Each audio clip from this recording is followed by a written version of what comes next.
At my granddaughter's engagement party, my place card simply read, Seat 14, guest of the family. No name, no title, not even Grandma Lorraine. Thank you for being here. Stick with me through this story and let me know in the comments. Where in the world are you listening from? I'd love to know how far my words can reach. For the longest time, I believed I had raised my children right, that if I gave enough love, time, money, they would, at the very least, remember who I was. But that night, under the golden string lights of my granddaughter's engagement party, something cracked in me, something that had been fragile for years. Let me rewind a bit. My name is Lorraine Whitaker. I'm 66, a retired English teacher, widow for 7 years. My husband, Hank, died in a freak highway accident, hit by a delivery truck that never stopped. He left behind a modest but solid estate, the house we built together, a pension and savings that we never got to spend on that trip to the Grand Canyon we always talked about. After Hank passed, I poured everything I had into staying close to my kids. Elliot, my oldest, moved to Manhattan years ago. Corporate lawyer, sharp suits, sharper tongue. Sandra, my daughter, still lives 2 towns over with her husband Greg and their 2 kids. I live alone now in the house Hank and I built with our bare hands. Wooden floors he sanded himself, a garden I still tend every morning. It creaks and leaks and carries the scent of old coffee and lilac soap, but it's home. So, when my granddaughter Ava, Sandra's daughter, got engaged to a young man from Boston named Colin, I was thrilled. I offered to help with the engagement party, even covered most of the venue deposit and catering. No one really asked me to do that, but I knew Sandra and Greg were a little tight on funds, and I didn't want Ava to worry. The party was held at a vineyard an hour away. Picturesque. The kind of place that charges extra just for the view of the lake at sunset. I arrived early, wore the blue silk scarf Hank had given me for my last birthday with him, fixed my curls, and even brought a bottle of wine from our cellar, as a personal touch. But when I walked in, I didn't even have a proper seat card. Seat 14, guest of the family. I stood there staring at the card for a good minute. Other guests had names in elegant script. Ava's college roommate. Colin's Aunt Janet. Even the florist's assistant had her name printed. But not me. I wasn't Lorraine, not Grandma. Just a number. I found my way to a small table near the side wall. Not close to the family table, not quite next to the restroom, but close enough that I could hear people laughing about a senile aunt who always overshares. I wondered if they meant me. Later that evening, during speeches, Sandra got up with a mic. She thanked Colin's family, gushed over the bridesmaids, even made a joke about how she and Greg fought over the color scheme. Then she raised her glass, smiled toward me, and thanked all the generous souls who helped make tonight possible. No name again, just a vague nod. I smiled politely, but something inside me went completely, utterly still. You know that feeling when you're sitting in a room full of people you love, and yet you've never felt lonelier? That was me. After the toast, while everyone danced under fairy lights and took selfies at the photo booth, I sat at my little table and picked at the last bite of mushroom tart. No one noticed, or maybe they did, and just didn't care. Then I overheard Greg, my son-in-law, whispering to Elliot by the bar. Something about getting Mom to sign the deed soon, because the market's still hot and she won't need that big house much longer. I felt the blood drain from my face. They weren't just forgetting me. They were erasing me. And in that moment, with a cold flute of untouched champagne in my hand and 1,000 string lights overhead, I knew this wasn't just an oversight. This was the beginning of something much, much bigger. I didn't sleep that night. I got home around midnight still in my party dress and just stood in the kitchen, holding my keys like they might unlock something other than the front door. The house smelled like lemon cleaner and old books. I took off my shoes and walked barefoot to the living room, where Hank's armchair still sat, empty, worn, and waiting. I sank into it and stared at nothing. They're planning to take the house. Not ask, not offer, take. The next morning I tried to brush it off. Maybe I'd misheard. Maybe it was just a poor choice of words after a few glasses of wine. But then Sandra called around noon. "Hi, Mom," she said, too chipper. "Just checking in. How are you feeling after the big night?" "Fine," I said, keeping my voice steady. "Tired." "You were such a big help. Everyone noticed. Ava was so happy you could be there. Notice how she never said thank you. She just skipped over it, like acknowledgement would cost her something. Oh, and Greg mentioned he saw you sitting at the corner table. I told the coordinator to put you closer, but things got shuffled around last minute. You know how these events are." I nodded, even though she couldn't see me. "Yes," I said, "things get shuffled." There was a pause. "Anyway," Sandra continued, "we've been talking about how the house might be a bit much for you to handle these days. The stairs, the plumbing. I mean, you've done a great job keeping it up, but it's a lot for one person."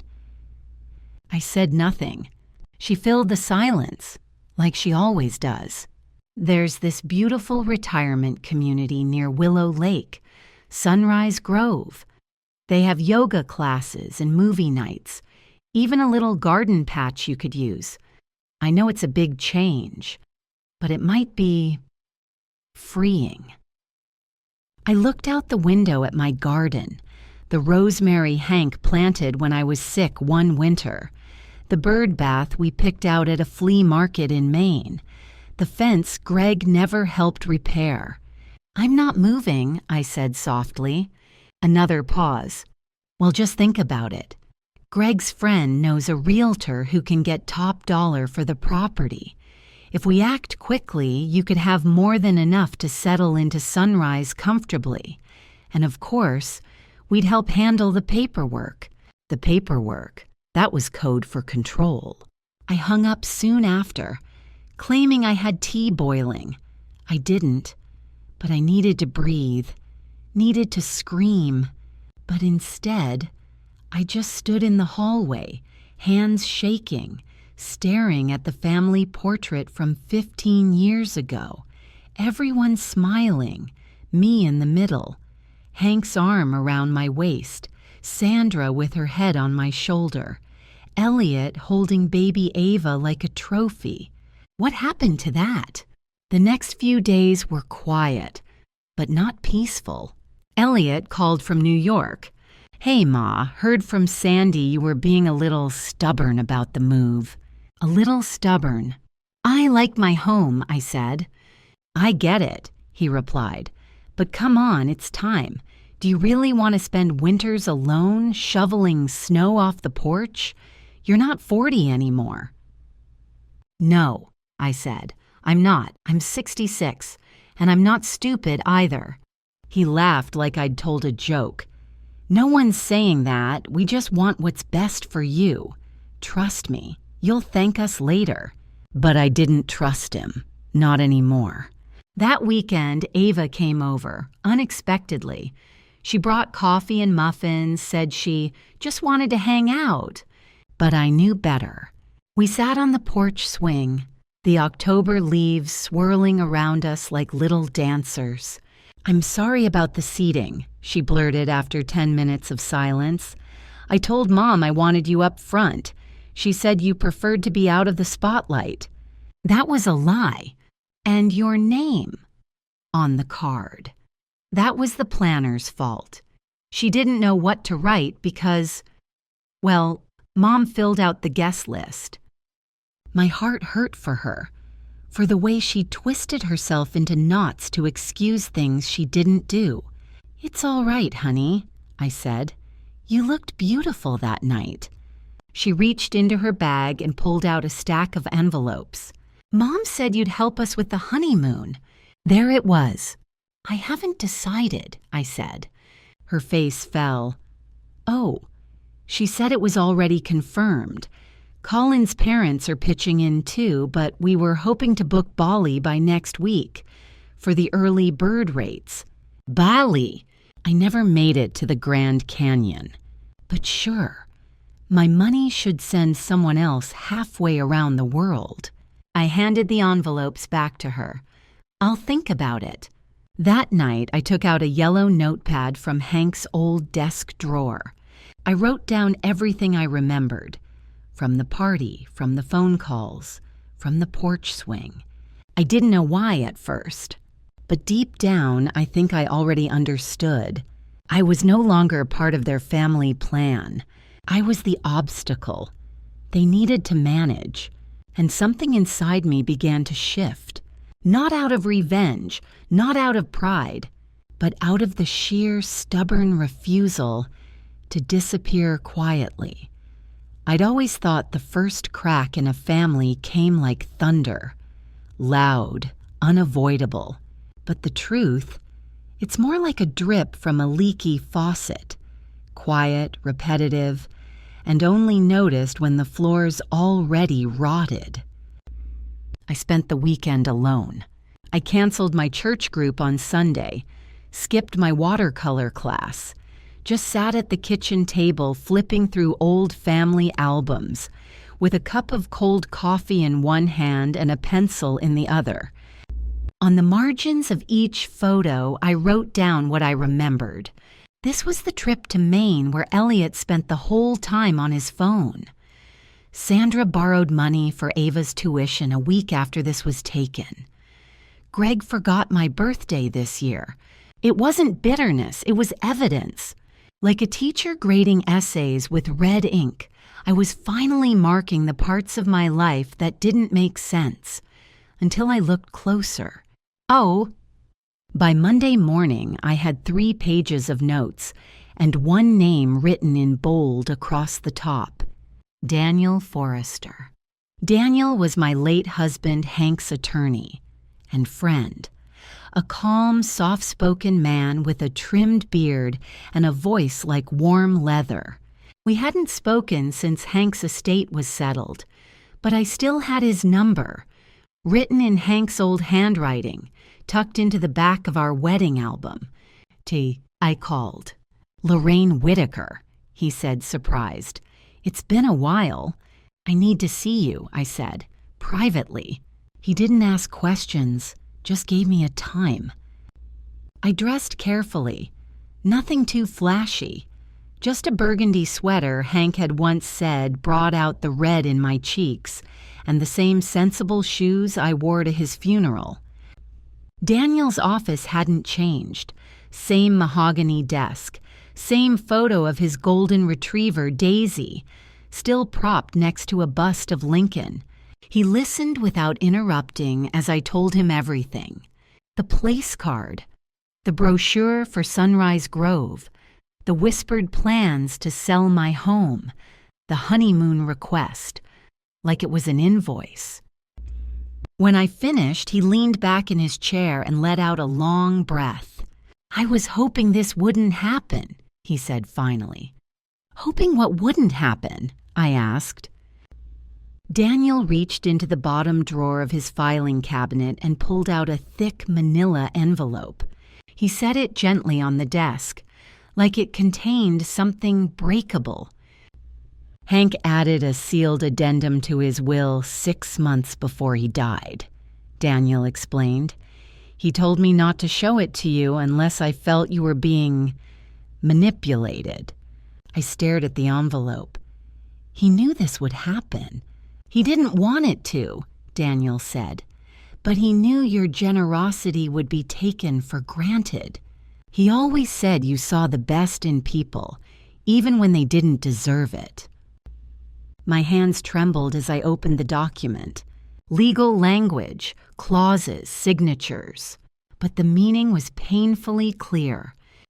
Any direct descendant who, by action or inaction, publicly disrespects or coerces Lorraine Whitaker shall forfeit their right to any inheritance, monetary or property related, under my estate. There it was, in black and white. My husband had left behind not just money, but protection. Daniel looked at me. You have the right to enforce this immediately. But I didn't answer. Not yet. Because what I needed wasn't revenge. What I needed was truth. Undeniable, unshakable truth. And I wasn't about to tip my hand just yet. That night, I sat down with a blank journal I bought from the Dollar General and began what I called my quiet ledger. Entry 1. Ava's envelope with Bali itinerary. Entry 2. Sandra's visit and the not-so-subtle suggestion, I free myself. Entry 3. Elliot's call about developing zones and return on property. I wasn't planning revenge. I was building a record. The next morning, I did something none of them expected. I showed up at Greg and Sandra's house with a pie. "Oh, Mom," Sandra blinked. "This is a surprise." "I thought we could talk," I said, smiling. They led me into the kitchen. Ava wasn't home.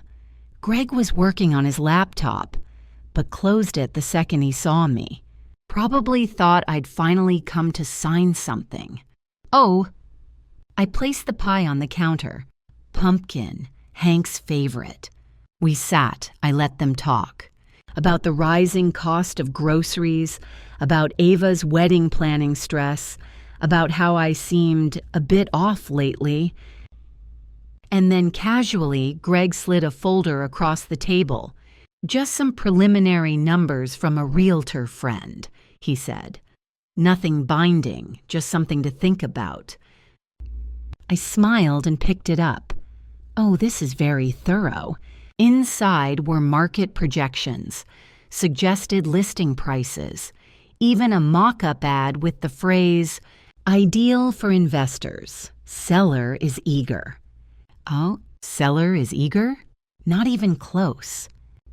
I stood, thanked them, and left the folder behind. But I had what I needed. Back home, I added another entry to my quiet ledger. Then I pulled out my phone and hit record. From that moment forward, every interaction, every phone call, every visit would be saved, because the next time they tried to paint me as forgetful, emotional, or unreasonable, I'd have facts. And facts, I was learning, were far more powerful than guilt. Greg was always polite. Polite in that practiced political way that made you feel like a guest in your own life, even when he was scheming. So I wasn't surprised when, a week after I'd visited them with the pumpkin pie, I received an invitation in the mail. Family Appreciation Brunch, celebrating Lorraine's legacy. Saturday, 11:30 a.m. location, Greg and Sandra's home. I stared at the cardstock. It was printed in gold ink embossed with vine patterns. Fancy, overdone, suspicious. I flipped the card and noticed a Post-it note stuck to the back. "Mom, we just want to honor everything you've done. You deserve the spotlight. Dress nice. S." That last line? It told me everything I needed to know. This wasn't brunch. This was a setup. Saturday came with clear skies and birdsong. I wore a deep green wrap dress Hank had loved on me, the one with tiny floral stitching at the cuffs. Underneath, tucked into my handbag, was a small voice recorder. I arrived 5 minutes early. The driveway was full.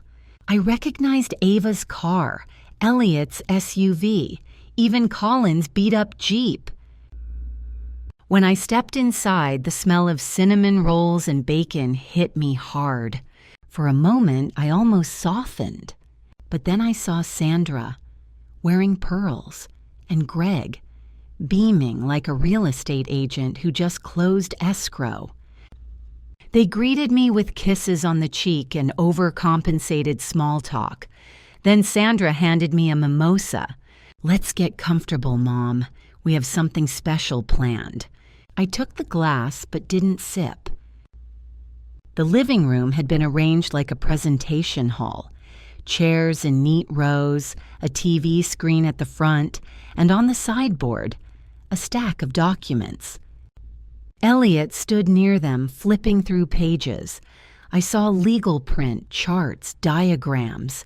That was when I knew this wasn't appreciation. This was strategy. Greg stood and cleared his throat. "We're so grateful Mom could be here today," he began like an MC. "Lorraine has been the glue of this family for decades. She's supported us all in countless ways.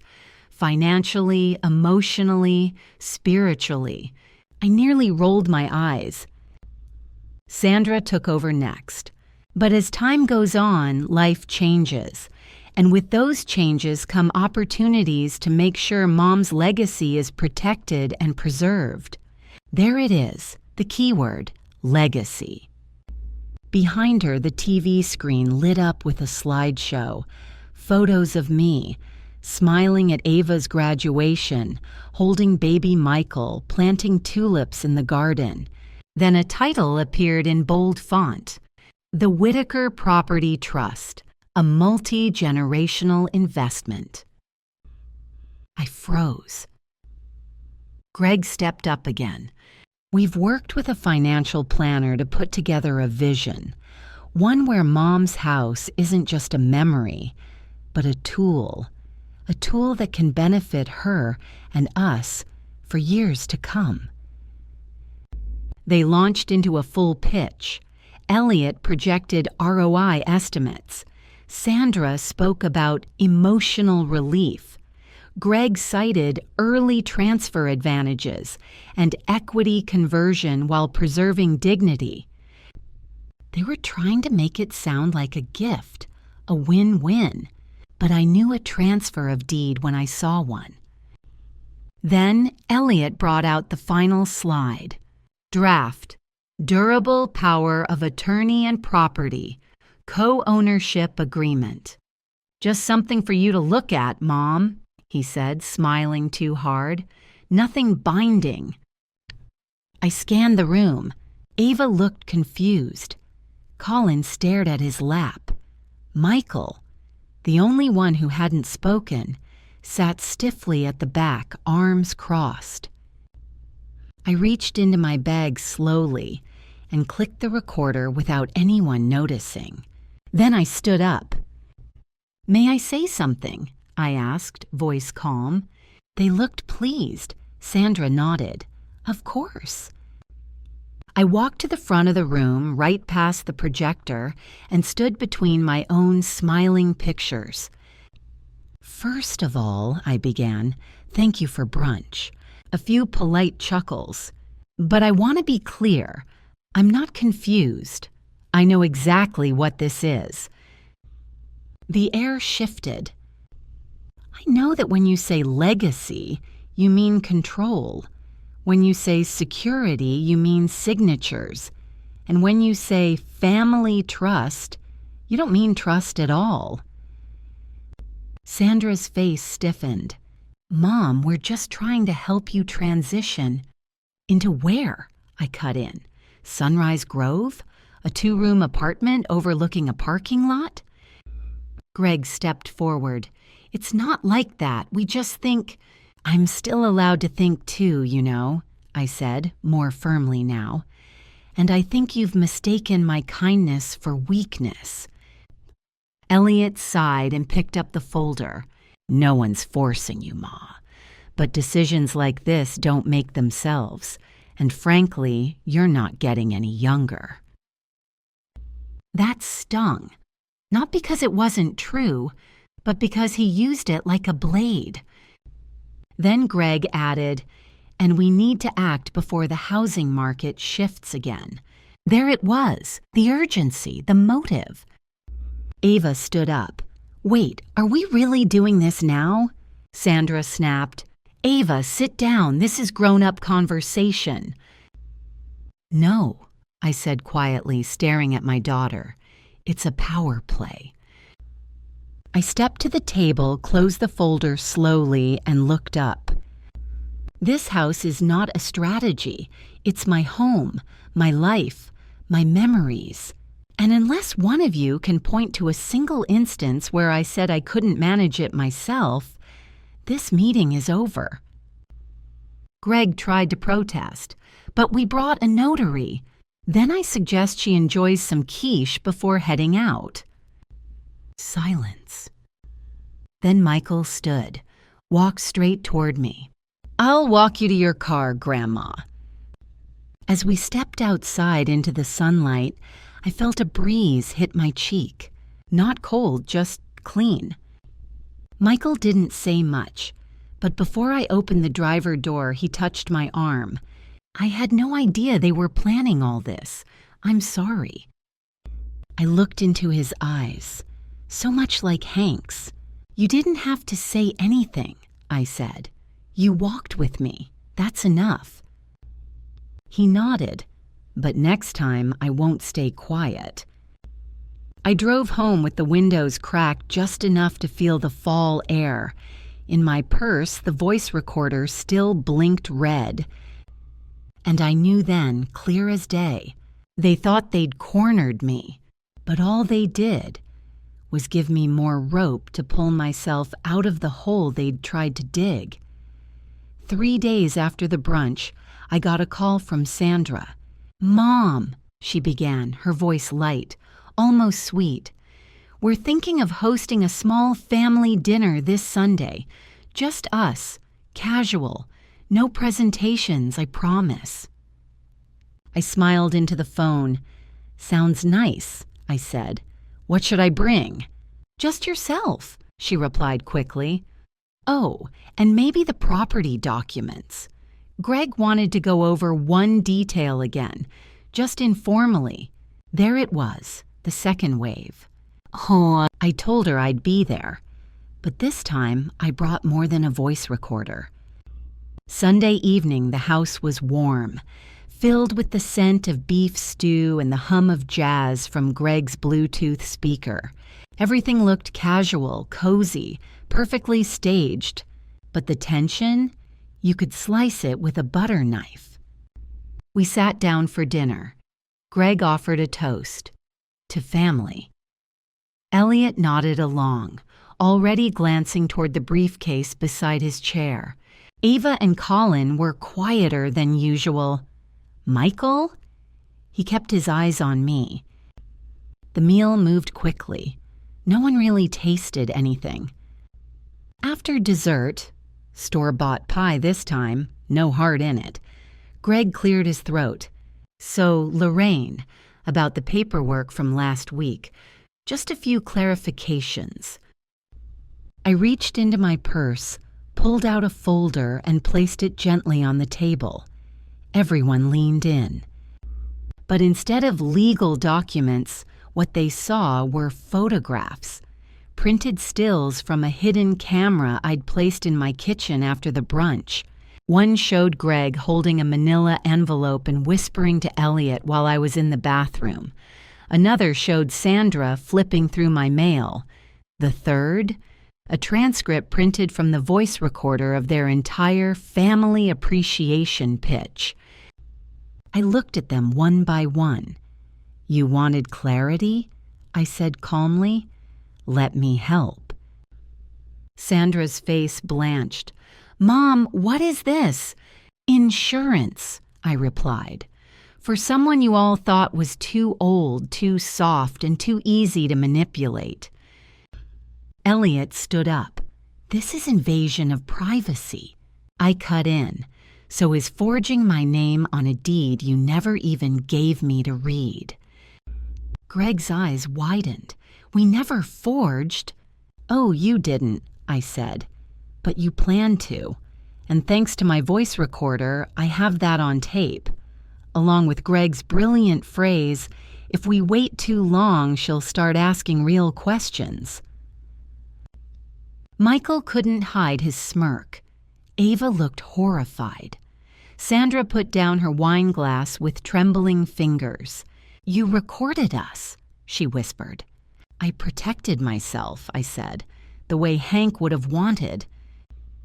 Then I reached back into my folder and pulled out a sealed envelope. Daniel Forrester's handwriting. I placed it in front of Elliot. "I believe you remember Dad's lawyer." Elliot stared at it like it might explode. Greg looked at me. "What is that?" I took a long breath. "Before Hank passed, he made a private amendment to his will.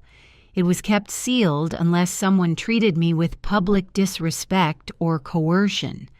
You've met both conditions, repeatedly."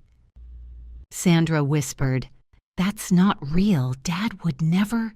I opened the envelope, read it aloud, every clause. "Any direct descendant who attempts to manipulate, isolate, or pressure Lorraine Whitaker in matters of finance, property, or dignity shall be immediately and irrevocably removed from all inheritance claims." A full minute of silence followed. Even the jazz music in the background felt like it stopped. Then I added quietly, "Daniel is the executor. He's already begun the process. The recordings, photos, and transcripts were more than enough. Effective immediately. Greg, Sandra, Elliot, you've all forfeited your rights to the estate."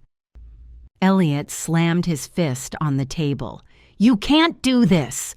"I didn't," I said. "Your father did. I'm just enforcing it." Greg turned to Sandra. "You said it was just a brunch." Sandra looked pale. "I didn't think she'd be smart enough," I finished for her. "Be strong enough. Be watching." Ava broke in, voice shaking. "Wait, Grandma, what about me? I didn't do anything." I looked at her gently. "No, you didn't. But you didn't speak up either." Tears welled in her eyes. I was scared. I didn't want to go against Mom. Michael placed a hand on her shoulder. "We all have choices, Ava. Staying silent is a choice." Greg stood abruptly, knocking over his chair. "This is insane. You've lost your mind. You think anyone will believe you over us?" I reached once more into my folder. This time I pulled out a notarized letter from Daniel, confirming legal recognition of the will's amendment, the documentation he received, and his intent to reassign the estate shares. Elliot's jaw tightened. "You'll regret this." I stood. "No, Elliot, I regret nothing, but you might one day." I turned to Michael and handed him a separate envelope, smaller, cream-colored. He opened it, scanned the letter inside, and looked up, stunned. "What is this?" he asked. "A trust," I said. "One your grandfather had discussed with Daniel before he passed. I made it official last week. It's not just about the money, it's about legacy, a different kind." Greg scoffed. "Oh, you'd rather give it to the kid who sells used books online?" Michael looked up. "Better than someone who sells out his own mother." For once, Greg had no comeback. I gathered my things, calm and slow. "Enjoy your stew," I said, walking toward the door. Michael walked with me. As I opened the front door, I looked back one last time. The table was frozen, papers scattered, mouths open, wine glasses half full. It looked like a battlefield after the bomb had dropped. But outside, the air was cool and clear. As we stepped into the night, Michael said, "You planned all that, didn't you?" I smiled. "Not all, just enough." The days after the dinner were strangely quiet. No angry phone calls, no pleading voicemails, just silence, like the kind that settles over a battlefield after the dust has cleared and everyone realizes who's still standing. I spent most of that week in my garden, trimming dead rose heads, letting the soil cling to my gloves, grounding myself in something real. Hank used to say, "The garden always tells the truth. It blooms for those who care, not those who claim." How right he was. On Thursday, I got a letter in the mail from Elliot. Typed, of course, cold, clipped, emotionless. "I've consulted with a probate attorney and reviewed the language of the amendment. While I disagree with your interpretation, I won't contest it. But know this, you've fractured this family beyond repair." He signed it, Elliot Whitaker, Esky. Not your son, not love Elliot, just a lawyer signing off on a transaction that didn't go his way. I folded the letter in half and slid it into a drawer I rarely opened, the same one that held Hank's last birthday card to me. 2 days later, Sandra came by, unannounced. She stood at my porch, her hands clenched, eyes puffy. Not from crying, she'd always been too proud for that, but from sleeplessness. Guilt, maybe. I didn't say anything, just opened the door and stepped aside. We sat in the living room. She didn't touch the tea I'd poured. "I messed up," she said finally. "I let Greg get in my head. I thought we were doing what was best for you." I looked at her calmly. "You never asked what I wanted." She swallowed hard. "You're right." Then came the quiet, trembling question. Is it really all gone? The inheritance? "Yes," I said, "legally, morally. That's between you and your father's memory." Tears finally welled in her eyes. "I wasn't trying to hurt you, Mom." "But you did," I said gently, "with every assumption, every manipulation, every silence when you should have spoken up." She nodded. "I won't beg," she whispered, "but I would like a chance, just as your daughter. No money, no plans, just Sundays again, like before." I didn't answer right away, because forgiveness isn't a switch, it's a door, and sometimes you need time to find the key. So I told her the truth. "I'm open to healing, but it'll be slow, and you'll have to walk it, not talk it." Sandra left quietly. No drama, no hug, just the weight of her choices clinging to her like an old coat she couldn't take off yet. Ava called 2 days later. She apologized, not with excuses, not with tears, just a simple, heartfelt, "I should have said something, Grandma, at the brunch, at the dinner. I saw what they were doing. I just froze." "I know," I said, "but now you're thawing." Then she told me something that caught me off guard. "I'm pregnant." I blinked. "You are?" She laughed through tears. "Yeah, I found out last week. Wasn't sure how to tell anyone." "Well," I said, smiling, "you just did." "Can I bring you the sonogram next time I visit?"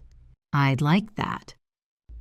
And for the first time in months, I felt something rise inside me that wasn't anger or pain. It was hope. Michael, meanwhile, visited almost every afternoon, not out of obligation, but out of genuine care. We sat on the porch with sweet tea, talked about books, life, the shop he dreamed of opening. He didn't ask for money. He didn't ask for guidance. He just asked if I wanted to be part of it. I said yes. I offered a small investment, not out of guilt, but out of belief, because the boy had vision, and more importantly, he had heart. As for Greg, he didn't show up, didn't write, didn't call. I heard from Sandra that his business partner pulled out of a deal, that a few of their investment flips had gone sour, that he blamed me, of course. Owens. But I wasn't angry. I was done. One afternoon, as autumn dipped fully into golden red, I stood in the middle of my living room with a paint swatch in one hand and a stepladder in the other. I was repainting, not just the walls, but the way I saw this house. No longer a shrine to a past I had to protect, but a space I could reimagine, reclaim. I played old records while I worked. Aretha Franklin, Billie Holiday, Nat King Cole. Hank's favorites, mine too, and in the scent of fresh paint and coffee brewing, I found something that had eluded me for months.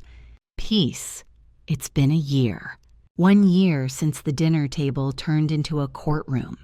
1 year since I stood my ground, not with anger, but with clarity. And 1 year since I stopped letting other people write the chapters of my life.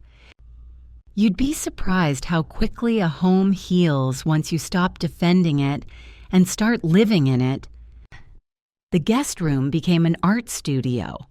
My old garage now holds boxes of gently used books, donated by neighbors, friends, and strangers who heard about a certain new bookstore opening soon just outside town. Michael named it the Whitaker Shelf. Said it was both a tribute and a promise. There's a reading nook by the window with a rocking chair I picked out. Every Friday, I come in and host story time for little ones. Ava's baby girl, Emma, always sits front row, wrapped in the same yellow knit blanket I once wrapped her mother in. Funny how cycles close when love finds its way back. Sandra and I, we're not what we used to be, but we're something honest now. She calls every other Sunday, sometimes stops by with lemon muffins. She doesn't bring Greg anymore. I don't ask why.